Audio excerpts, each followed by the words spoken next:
আসসালামু আলাইকুম রহমতুল্লাহি ওবারাকাতু। আজকে আপনাদেরকে অবাধ্য সন্তান বাধ্য করার আমল আপনাদেরকে শিখিয়ে দিব ইনশাআল্লাহ।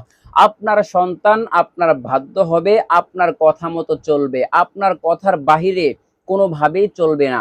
আজকে আপনাদেরকে একটি আমল শিখিয়ে দিব।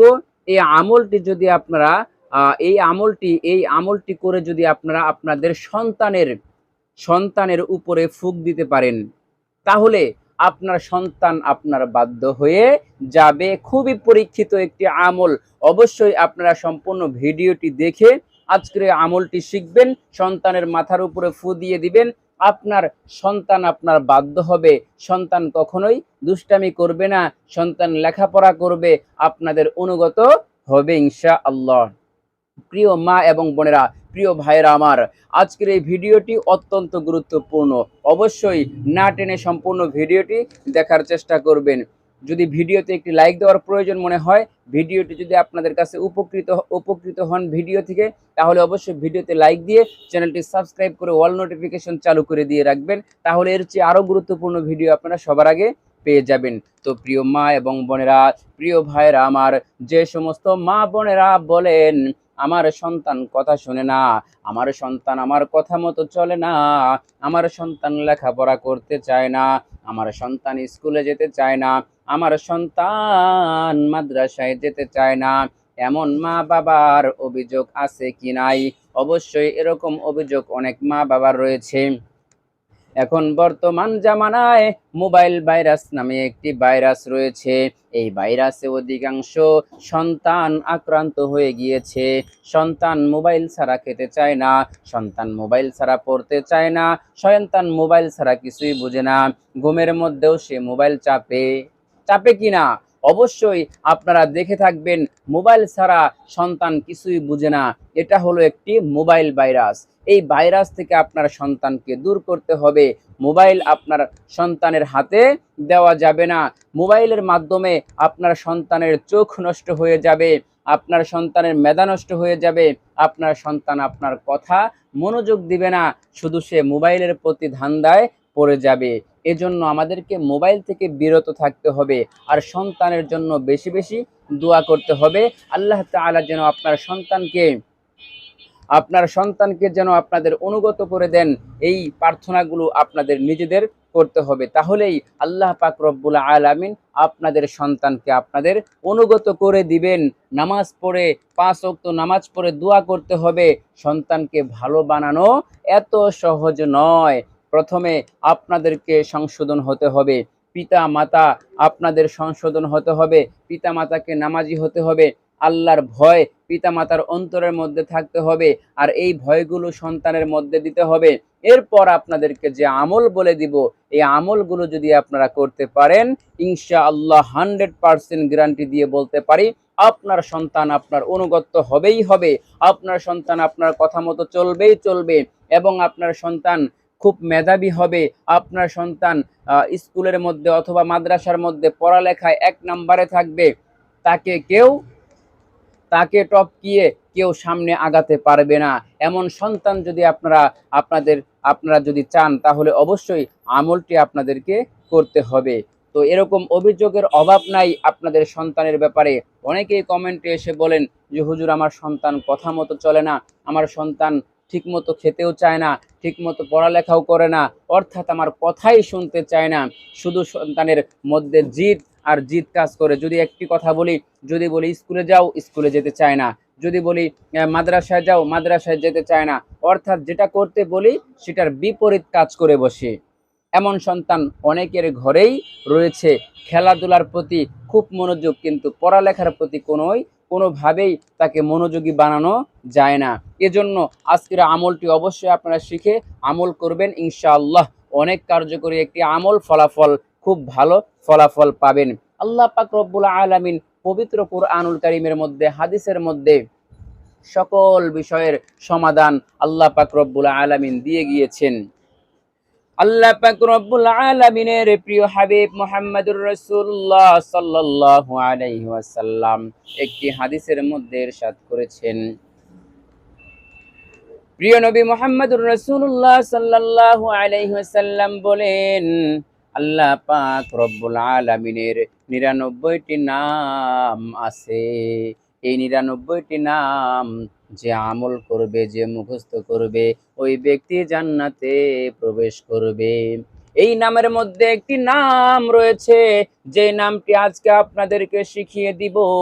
এই নামটি যদি আপনারা নিয়ম অনুযায়ী ১০০০ বার পাঠ করে যদি আপনারা আপনাদের সন্তানের শরীরের মধ্যে ফু দিয়ে দিতে পারেন, তাহলে আপনাদের সন্তান আপনাদের কথা মতো চলবে, আপনাদের বাধ্য হবে, কখনোই আপনার অবাধ্য হবে না।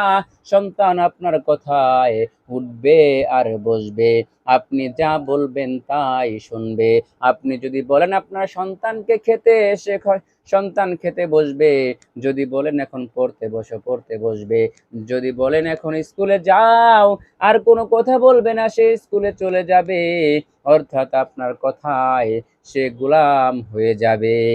আল্লাহ পাক রব্বুল আলামিনের এই সিফাতি নাম, কুদরতি নামের বরকতে, আল্লাহ পাক রব্বুল আলামিনের নামের মধ্যে শুধু বরকত আর বরকত আর বরকত। আল্লাহ পাকের নামের মধ্যে বরকত দিয়ে আল্লাহ পাক ভরপুর করে রেখেছেন। আল্লাহ পাক রব্বুল আলামিনের কাছে বেশি বেশি ক্ষমা চাইতে হবে।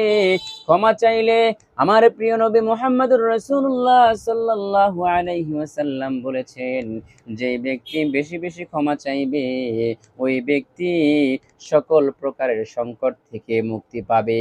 আপনার সন্তান কথা শুনে না, আপনার সন্তান আপনার কথা মতো চলে না, এই সমস্ত সমাধান আল্লাহ পাক রব্বুল আলামিন করে দিবেন। বেশি বেশি ইস্তেগফার পাঠ করতে হবে। বেশি বেশি ইস্তেগফার পাঠ করলে, ক্ষমা চাইলে আল্লাহ পাক রব্বুল আলামিন তার দুশ্চিন্তা দূর করে দিবে। আপনার সন্তান লেখাপড়া করে না, আপনার কথা মতো চলে না, আপনার সেবা যত্ন করে না, এটা আপনার জন্য একটি দুশ্চিন্তা, আপনার জন্য একটি পেরেশান। আপনি এই আপনার সন্তান এই সমস্ত কর্মকাণ্ডের কারণে আপনি অনেক হতাশাগ্রস্ত হয়ে পড়েছেন। এই হতাশাগ্রস্ত, এই পেরেশান আল্লাহ পাক রব্বুল আলামিন দূর করে দিবেন চিরতরে। আপনার সন্তান আপনার বাধ্য বানিয়ে দিবেন। শুধু তাই নয়, আমার প্রিয় নবী মুহাম্মদুর রাসূলুল্লাহ সাল্লাল্লাহু আলাইহি ওয়াসাল্লাম শুধুমাত্র ক্ষমা চাওয়ার মধ্যে এই ফজিলতের কথাই বলে নাই, আরো হাজার হাজার ফজিলত রয়েছে।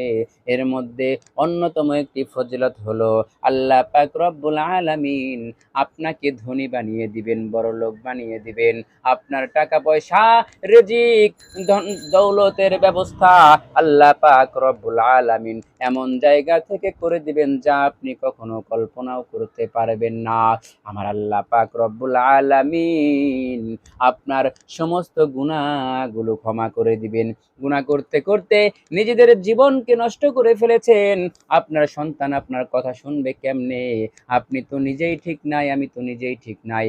আমার নিজের মধ্যে যদি গুনাহ থাকে, আমার নিজের মধ্যে যদি অপকর্ম থাকে, আমি যদি নিজে সংশোধিত না হই, তাহলে আমার সন্তান কখনোই ভালো হতে পারে না। এজন্য আমাদেরকে সর্বপ্রথম গুনাহমুক্ত হতে হবে। আল্লাহ পাক রব্বুল আলামিন বলেন, কুল ইয়া ইবাদিয়াল্লাযীনা আসরাফু আলা আনফুসিহিম লা তাকনাতু মির রাহমাতিল্লাহ ইন্নাল্লাহা ইয়াগফিরুয যুনুবা জামিআ ইন্নাহু হুয়াল গফুরুর রহিম। আমার আল্লাহ পাক রব্বুল আলামিন বলেন, হে নবী আপনি বলে দিন, হে আমার বান্দা, তোমরা গুনাহ করে নফসের উপর জুলুম করেছো, আমার কাছে ক্ষমা চাও, আমার রহমত থেকে নিরাশ হইও না, আমি তোমাদের সকল গুনাহ ক্ষমা করে দিব। নিশ্চয়ই আল্লাহ পাক রব্বুল আলামিন অতি দয়ালু, ক্ষমাশীল। আল্লাহ পাক রব্বুল আলামিনের কাছে যদি আপনি ক্ষমা চাওয়ার মতো ক্ষমা চাইতে পারেন, আল্লাহ পাক আপনার গুনাহগুলো, অন্তরের যে গুনাহগুলো রয়েছে, এই গুনাহগুলো ক্ষমা করে দিয়ে আপনাকে নিষ্পাপ বানিয়ে দিবেন। আপনি আল্লাহর দরবারে যা চাইবেন আল্লাহ পাক আপনার দোয়াগুলো কবুল করে নেবেন। মা বোনরা, আপনারা অনেক গুনাহ করে ফেলেছেন, আমরা অনেক গুনাহ করে ফেলেছি, যার কারণে আমাদের দোয়া আল্লাহ পাক রব্বুল আলামিন কবুল করে না। আপনারা অনেকেই বলেন, অনেক ভাই বোন, অনেক মা বাবা বলে থাকেন যে আমাদের সন্তান আমাদের কথা শোনে না। কি জন্য কথা শোনে না? আপনি কি একবার চিন্তা করে দেখেছেন? আপনি আগে নিজে ঠিক হতে হবে, আমাকে আগে নিজে ঠিক হতে হবে, আমাকে প্রথমে গুনাহ থেকে মুক্ত হতে হবে। এরপর যদি আমি আল্লাহ পাক রব্বুল আলামিনের কাছে চাই। অনেকেই বলেন, আমরা তো অনেক আল্লাহ পাক রব্বুল আলামিনের কাছে প্রার্থনা করি সন্তানের জন্য। আল্লাহ পাক যেন সন্তানকে আমাদের কথা মতো চলার তৌফিক দান করেন। এমন প্রার্থনা তো আমরা প্রত্যেক সময় করে থাকি, কিন্তু আমাদের সন্তান তো তারপরেও কথা শুনে না। আপনি শুধুমাত্র আল্লাহ পাক রব্বুল আলামিনের কাছে চাইলে হবে না, আপনাকে প্রথমে ক্ষমা চাইতে হবে। ক্ষমা চেয়ে আপনাকে নিষ্পাপ হতে হবে। এরপর যখন আপনি নিষ্পাপ হয়ে যাবেন, যখন আপনার মধ্যে কোনো গুনাহ থাকবে না, তখন আপনি একনিষ্ঠতার সাথে আল্লাহ পাক রব্বুল আলামিনের কাছে নত হয়ে বলবেন, আল্লাহ, জীবনে তো অনেক গুনাহ করেছি, আমাকে মাফ করে দাও, মাফ করে দাও, আমার সন্তানকেও মাফ করে দাও। আমার সন্তান আমার কথা মতো চলে না, আমার অবাধ্য হয়ে যাচ্ছে, সন্তান লেখাপড়াও করতে চায় না, সন্তান কোনোভাবে আমার কথা শুনে না। এই সমস্ত প্রার্থনা যখন আপনি আল্লাহ পাক রব্বুল আলামিনের কাছে করবেন, আল্লাহ পাক আপনার দোয়া কবুল না করে পারবেন না। কারণ আল্লাহ পাক রব্বুল আলামিন বলেছেন, তোমরা আমার রহমত থেকে নিরাশ হইও না। আল্লাহ পাকের রহমত থেকে নিরাশ হওয়া যাবে না, কারণ আল্লাহ পাক রব্বুল আলামিন নিজেই বলেছেন, ক্ষমা চাইলেই আল্লাহ পাক ক্ষমা করে দিবেন। এজন্য আমাদেরকে প্রথমে আল্লাহ পাক রব্বুল আলামিনের কাছে ক্ষমা চাইতে হবে। এরপর আমরা যে আমলটি করব, এই আমলটি আমরা এখনই আপনাদেরকে বলে দিব। এই আমলটির কথা A to Z নিয়ম আপনাদেরকে বলে দিব। এর আগে, আমলটি করার আগে আপনাদেরকে ইস্তেগফার পাঠ করে বিগত গুনাহের জন্য ক্ষমা চেয়ে এরপর আপনাদেরকে এই এই এই আমলটি করতে হবে। ইনশাআল্লাহ আপনারা এই আমলটি করবেন, আপনাদের সন্তান আপনাদের বাধ্য হবে, কথা মতো চলবে। তো চলুন কিভাবে আমল করবেন এখনই বলে দেই। প্রথমে আপনারা বেজোড় সংখ্যায় অথবা আপনারা কয়েকবার ইস্তেগফার পাঠ করে নেবেন এবং কয়েকবার দরুদ পাঠ করে নেবেন, 1 অথবা 3 বার। আপনারা দরুদ পাঠ করে নেবেন, পাঠ করার পর যে কোনো দরুদ হতে পারে। দরুদ পাঠ করলে আল্লাহ পাক রব্বুল আলামিন ওই দোয়াকে কবুল করে নেন। ওই কাজের জন্য, ওই কাজটাকে আল্লাহ পাক রব্বুল আলামিন অতি দ্রুত কবুল করে নেন। প্রথমে ইস্তেগফার কয়েকবার এবং কয়েকবার দরুদ পাঠ করার পরে আপনি 1000 বার, একটি নাম রয়েছে আল্লাহ পাক রব্বুল আলামিনের, এই নামটি আপনি 1000 বার পড়ে অবাধ্য সন্তানের উপর ফু দিয়ে দিবেন। যেই সন্তান আপনার কথা শুনে না, যেই সন্তান আপনার কথা মতো চলে না, যেই সন্তান লেখাপড়া করতে চায় না, যে সন্তানকে আপনি বলেন ডানে যাও সে বামে যায়, বলেন বামে যাও সে ডানে যায়, অর্থাৎ এক কথায় আপনার কথা সে শুনে না, এমন সন্তানের গায়ে আপনি আল্লাহ পাক রব্বুল আলামিনের এই গুণবাচক নামটি 1000 বার পড়বেন। পড়ার পরে আবারও কয়েকবার দরুদ পাঠ করে ইস্তেগফার পাঠ করে আপনার সন্তানের উপরে এইভাবে ফু দিয়ে দিবেন, সন্তানের পুরা শরীরের মধ্যে ফু দিয়ে দিলেই আপনার সন্তান অনুগত হয়ে যাবে। তাহলে সেই গুণবাচক নামটি কি এখন এই ভিডিওর স্ক্রিনে লিখে দিয়ে আপনাদেরকে বলে দিচ্ছি, কষ্ট করে মুখস্থ করে নেবেন। 1000 বার পাঠ করবেন, কয়েকবার দরুদ ইস্তেগফার পাঠ করার পরে এই নামটি 1000 বার পাঠ করে কয়েকবার দরুদ ইস্তেগফার পাঠ করে আপনারা আপনাদের অবাধ্য সন্তানের উপরে ফু দিয়ে দিবেন। ইনশাআল্লাহ আপনাদের অবাধ্য সন্তানগুলো বাধ্য হয়ে যাবে।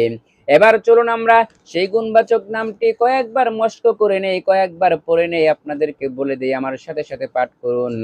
আশ-শাহীদু আশ-শাহীদু, আশ-শাহীদু। এই নামটি আপনারা পাঠ করবেন। পাঠ করার পর আপনারা সন্তানের উপর ফু দিয়ে দিবেন। আরো কয়েকবার বলে দিচ্ছি, আশ-শাহীদু, আশ-শাহীদু। এখানে বানানটা আপনাদেরকে সহি শুদ্ধভাবে বলে দিচ্ছি। হামজা শিন জবর আশ, শিন জবর শাহ, শাহ ইয়া জের হি, আশ-শাহীদ আল পেশ দু, আশ-শাহীদু। এই নামটি সহি শুদ্ধ করে উচ্চারণ করে 1000 বার পাঠ করবেন। আগে পরে দুরূদ পাঠ করে নেবেন, ইস্তেগফার পাঠ করে নেবেন। অবাধ্য সন্তানের উপর ফু দিয়ে দিবেন ইনশাআল্লাহ। কিছুদিন আমল করবেন, আপনার সন্তান বাধ্য হয়ে যাবে। এই নামটি গুণবাচক নামটি আরো কয়েকবার বলে দিচ্ছে, আপনাদের মুখস্থ যেন সহজেই হয়ে যায়। ভিডিওর স্ক্রিন লিখে দেওয়া আছে, আশ-শাহীদু, আশ-শাহীদু, আশ-শাহীদু, আশ-শাহীদু। প্রিয় দিনী ভাই এবং বোনেরা, প্রিয় মা এবং বোনেরা, আপনারা যদি আমলটি করতে চান অবশ্যই আপনারা আমল করবেন। কোনো সমস্যা হবে না, কোনো এর মধ্যে কোনো পার্শ্ব প্রতিক্রিয়া নাই। কারণ আমল করলে সওয়াব হবে, আল্লাহ পাক এর বিনিময় অবশ্যই দিবেন। এটা হলো কিতাব থেকে নেওয়া, আমার কোনো বানানো কোনো আমল নয়। এই কিতাব থেকে নিয়ে আপনাদেরকে বলেছি, আমল করবেন, একিনের সাথে কাজ হবে। আল্লাহ পাক রব্বুল আলামিন আপনাদের সন্তানকে বাধ্য করে দিবেন। আল্লাহ পাক রব্বুল আলামিনের কাছে প্রার্থনা করি, যে সকল অবাধ্য সন্তান রয়েছে, যে সমস্ত মা বোনদের, যে সমস্ত ভাইদের অবাধ্য সন্তান রয়েছে, এই আমলের মাধ্যমে আল্লাহ পাক রব্বুল আলামিন যেন বাধ্য করে দেন সন্তানগুলোকে। এই প্রার্থনা করে আজকের মতো ভিডিওটি এখানেই শেষ করে দিচ্ছি। আসসালামু আলাইকুম ওয়া রাহমাতুল্লাহি ওয়া বারাকাতুহু।